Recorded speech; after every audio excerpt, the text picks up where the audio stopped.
శ్రీ గురుభ్యో నమః. శ్రీమాత్రే నమః. మా భక్తి టీవీని ప్రోత్సహిస్తున్నటువంటి మా ప్రేక్షకులందరికీ ధన్యవాదాలు తెలియజేస్తూ ఈ వారం రాశి ఫలితాలు తెలియచెప్పుకుందాము.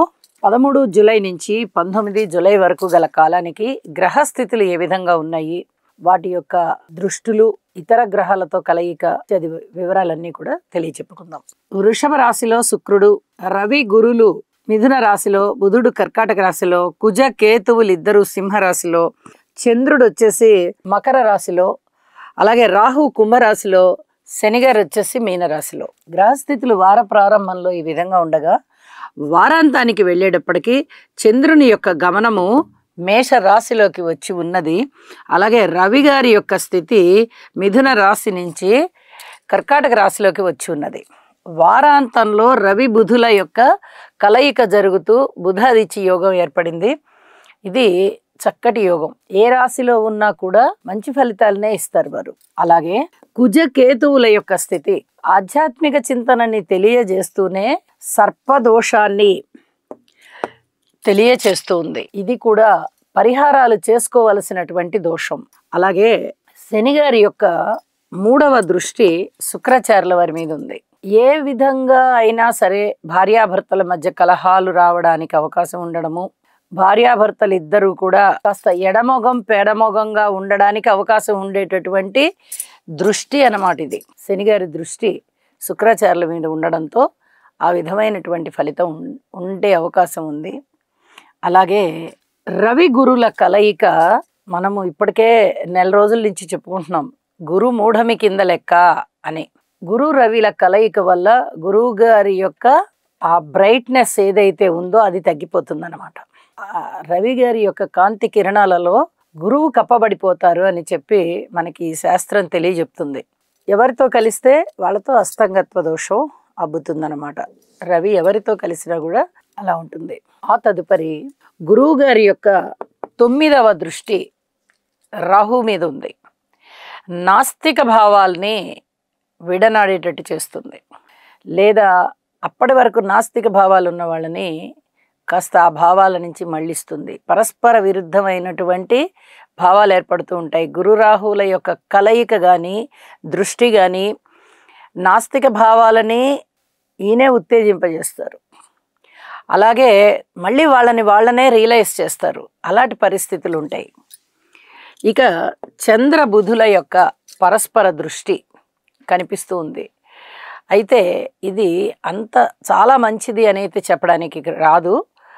ఈ చంద్రబుధుల కలయిక వల్ల చంద్రుడు తన స్వస్థానాన్ని చూసుకుంటూ ఉన్నారు కాబట్టి ఇక్కడ కొంతవరకు మేలు జరిగేటటువంటి పరిస్థితి కనిపిస్తుంది.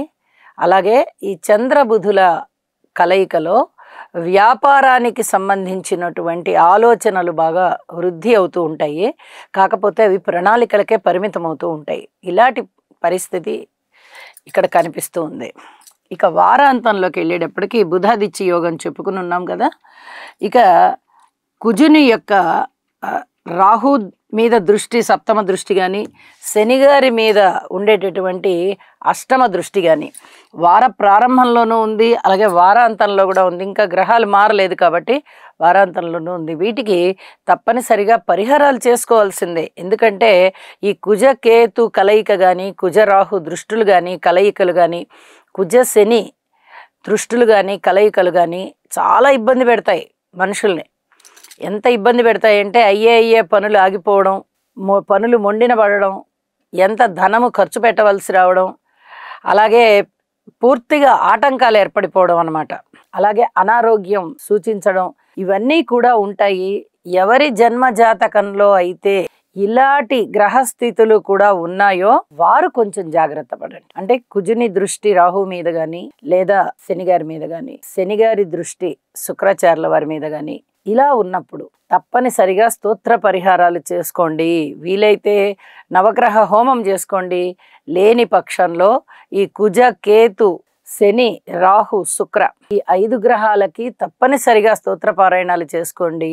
దానికి తగిన ధాన్యాన్ని కూడా దానం చెయ్యండి అని చెప్పి తెలియజేస్తూ ఉన్నాను. ఇక రాశుల్లోకి వెళ్దాము. కన్యరాశి. కన్యరాశి వారికి ఈ వారం రోజులు 4 గ్రహాల ఉనికి చాలా బాగుంది అని చెప్పి తెలియజెప్తూ ఉన్నాను. షష్ఠ స్థానంలో రాహు బాగున్నారు, నవమ స్థానంలో శుక్రాచార్యుల వారు బాగున్నారు, దశమ స్థానంలో రవి బాగున్నారు, బుధుడు ఏకాదశంలో బాగున్నారు. 4 గ్రహాల ఉనికి చాలా చాలా బాగుంటూ ఉండగా ఇక్కడ వారాంతంలోకి వెళ్ళేటప్పటికీ రవి గారి స్థితి ఏకాదశంలోకి వెళ్ళి బుధాదిత్య యోగానికి వెళ్ళింది. ఇది కూడా చాలా అద్భుతమైనటువంటి ఫలితం అనే చెప్పాలి. దశమాధిపతి రాశ్యాధిపతి ఇద్దరు అయినటువంటి బుధుడు లాభస్థానంలో ఉండడం అనేది చాలా విశేషం. ఇది చాలా చెప్పదగినటువంటి సూచన కూడా. అలాగే కొన్ని రకాల జాగ్రత్తలు కూడా తీసుకోవాలి. జాగ్రత్తలు ఎలాంటివి అనేది మళ్ళీ చెప్పుకుందాం మనము. ఊహించని విధంగా ధనలాభాలు ఉంటాయి, ఆరోగ్యం చక్కగా చేకూరుతుంది, మిత్రుల యొక్క సహాయ సహకారాలు చాలా చాలా బాగుంటాయి. ఎవరితోటైనా శత్రుత్వం ఉన్నట్టయితే మీకు శత్రుత్వం తగ్గుతుంది. ఎందుకంటే సహజంగా వ్యాపార గుణము కలిగి ఉన్నటువంటి మిథున రాశి వారికి కానీ ఇక్కడ కన్యా రాశి వారికి కానీ శత్రువులు చాలా తక్కువగా ఉంటారు. ఎందుకంటే వీళ్ళు మంచి వ్యాపార దృష్టితో ఉంటారు కాబట్టి ప్రతి మనిషితోనూ చక్కటి సంబంధ బాంధవ్యాలు కలిగి ఉంటారు. కానీ ప్రస్తుతము శని గారి దృష్టి పడుతూ ఉన్న కారణం చేత కొంత శత్రుత్వం అనేది ఎవరితోనైనా ఉండే అవకాశం ఉంది. ఆ శత్రుత్వం అనేది తగ్గుతుంది ఇక్కడ. ఇది చాలా చెప్పదగినటువంటి సూచన అన్నమాట. అలాగే ఏదైనా ఒక పనిని ప్రారంభించినప్పుడు దానిని విజయావకాశాల దిశగా తీసుకెళ్తారు, అంత బాగా కృషి చేస్తారు. ఉద్యోగానికి ఇంటర్వ్యూలకు వెళ్ళినా లేదా రాత పరీక్షలకు వెళ్ళినా చక్కగా సెలెక్ట్ అవుతారు, వాటిట్లలో ఉత్తీర్ణత చెందుతారన్నమాట. ఇంత చక్కగా మీకు గ్రహస్థితులు ఉన్నాయి అని చెప్పచ్చు. పిత్రార్జితం వస్తుంది, దూర ప్రాంత ప్రయాణాలు చేస్తారు, తీర్థయాత్రలు చేయడానికి బాగా ఇష్టపడతారు, దూర ప్రాంతాలలో ఉండేటటువంటి ప్రసిద్ధ దేవాలయాలు చూడడానికి వెళ్ళడానికి ఇష్టపడతారు. ఇక ఉద్యోగ జీవితంలో చాలా అద్భుతమైనటువంటి పరిస్థితులు ఉంటాయి. ఉద్యోగం అనేది చాలా చాలా బాగుంది వీరికి, మానసికోల్లాసం కలిగి ఉంది. మిగతా పరిస్థితులు ఎలా ఉన్నా కానీ నా ఉద్యోగం నాకుంది అని ఒక విధంగా గర్వంతో ఉండేటటువంటిది. అంటే అది సాత్విక గర్వం అన్నమాట. నాకేంటి అనే గర్వం కాదు, ఏదో ఆ ఉద్యోగం అయినా బాగుంది కాబట్టి నేను బాగున్నాను, పర్వాలేదు నాకు అనేటటువంటి ఒక ధైర్యం అలాంటిది ప్రదర్శిస్తారు. కనీసం మనసులో అయినా అనుకుంటారు. ఊహించని విధంగా లాభాలు ఉన్నాయండి. ఇది చాలా అద్భుతమైనటువంటి పరిస్థితి. ఈ బుధాదిత్య యోగం అనేది వారాంతంలో వచ్చేసింది. ఊహించని విధంగా లాభాలు ఉంటాయి, అలాగే ఆరోగ్యం చేకూరుతుంది, ఆనందం చేకూరుతుంది, వ్యక్తిత్వం వికసిస్తుంది, చాలా పరువు ప్రఖ్యాతులు పెరుగుతాయి, మంచిగా గౌరవ మర్యాదలు పెరుగుతున్నాయి, ధనలాభాలు ఉన్నాయి, వస్తులాభాలు ఉన్నాయి, వస్త్రలాభాలు ఉన్నాయి. ఏదైనా ఎక్కువగా ఖర్చు పెట్టవలసిన చోట చాలా తక్కువగా ఖర్చు పెట్టేటటువంటి వసతి వస్తుంది. ఇది మీకు చాలా ఆనందం కలిగిస్తుంది.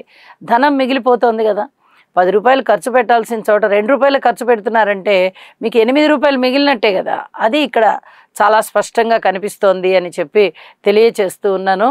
ఇక విద్యార్థులు బాగున్నారు, మాతృవర్గ రీత్యా బాగుంది, ధన ఆదాయం కానీ లేదా సహాయ సహకారాలు కానీ లేదా విద్యార్థుల కృషి బాగా మెరుగుపడడం కానీ మంచి ఫలితాలు ఇవ్వడం కానీ చాలా బాగుంటుంది. గృహానికి ఏదైనా మరమ్మతులు చేయాలనుకుంటే చేసుకుంటారు.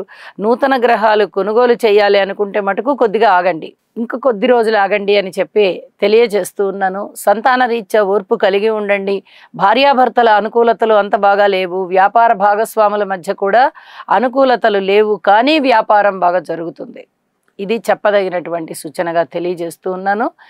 రాజకీయ నాయకులు బాగున్నారు, కార్మికులు, కర్షకులు, నేత పనివారు, చేతి వృత్తుల వారు, ఇత్యాది వారు బాగున్నారు, వ్యవసాయదారులు చాలా చాలా బాగున్నారు అని చెప్పి తెలియజేస్తున్నాను. పెట్టుబడులు పెట్టే విషయంలో ఆచితూచి వ్యవహరించుకుంటూ వెళ్ళండి. వ్యాపారాలు బాగున్నాయి, మీ సమర్థత బాగుంది, మీ నిర్వహణ బాగుంది. ఏదైనా 1-2 పరిస్థితులు వ్యతిరేకంగా ఉండేటటువంటి అవకాశాలు ఉండొచ్చు. సప్తమంలో శనిగారి యొక్క స్థితి ఉంది కాబట్టి ఈ జాగ్రత్తలు తీసుకోండి, ఆచితూచి పెట్టుబడులు పెట్టుకుంటూ వెళ్ళండి అని చెప్పి తెలియచేస్తూ ఉన్నాను. ఇక వారాంతంలోకి వెళ్ళేటప్పటికీ అష్టమ స్థానంలో చంద్రగ్రహ సంచారం అంత అనుకూలము కాదు, కానీ లాభస్థానంలో రవి గారి యొక్క స్థితి వచ్చి బుధ ఆదిత్య యోగంతో, అలాగే రవి బుధులు ఇద్దరు కూడా లాభస్థానంలో యోగిస్తారు. ప్లస్ బుధ ఆదిత్య యోగము ఉండడంతో అద్భుతమైనటువంటి కీర్తి ప్రతిష్టలు, ధనలాభాలు వీరికి ఉంటాయి. అలాగే ఆరోగ్యం కూడా చాలా చాలా మెరుగుపడుతుంది. అనారోగ్యంతో ఉన్న వారికి కూడా ఇది ఒక శుభవార్త అవుతుంది అని చెప్పి తెలియజేస్తూ ఉన్నాను. కోర్టు కేసుల విషయంలో మటుకు ఎక్కడ హోప్స్ పెట్టుకొని కూర్చోకండి, మాకేంట్లే అన్నీ మంచిగా జరుగుతాయని. అది మటుకు నమ్మడానికి లేకుండా ఉంది. చాలా బలమైన స్థితిలో ఉన్నప్పుడు ఫలితం కూడా బలంగానే ఉంటుంది. కనీసంలో కనీసమైన కొంత ఇబ్బందికరమైన ఫలితం ఉంటుంది. కాబట్టి చెప్పిన పరిహారాలు తప్పనిసరిగా చేసుకోండి. ప్రశాంతతతో ఉండండి. శుభం.